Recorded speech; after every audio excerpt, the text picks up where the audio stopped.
我哋呢一集係講咩字咧？文字。從呢個文字我哋講，除咗寫嘅文字之外咧，就係講文韜武略啦。一個人咩叫文韜武略啊？就係對文化文學有深度嘅認識。文化當然包括咩啊？文史哲亦都包括歷史嘅喎。中國以前嘅讀書人咧，佢有文化嘅意思係文學、歷史、哲學都係貫通嘅。咁你努力去學習，自然有一個成果啦。加上你又識武略喎，咩叫武略啊？唔係淨係識打功夫喎，係識兵法嚇，係識點樣去策劃一啲嘢。咁呢個武略啦。咁你又識策劃，又識管理啊！你嘅文化程度又高，自然有所成就。你有所成就，俗語所謂書中自有黃金屋，書中自有顏如玉啊嘛。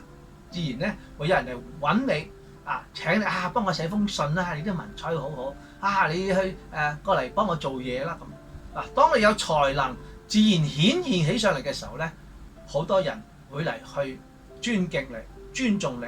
當然啦，金錢亦都會自然而嚟嘅喎。所以點解我哋講話書中自有黃金屋？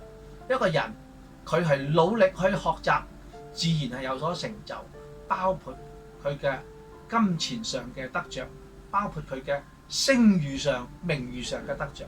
所以我哋唔好睇小我哋喺年青嘅時候要讀多啲書，要認識多啲文化嘅嘢。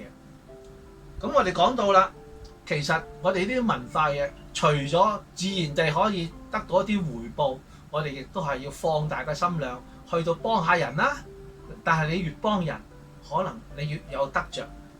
咁呢個問題就好簡單啫，就係你做就係你不斷喺文化當中鑽研。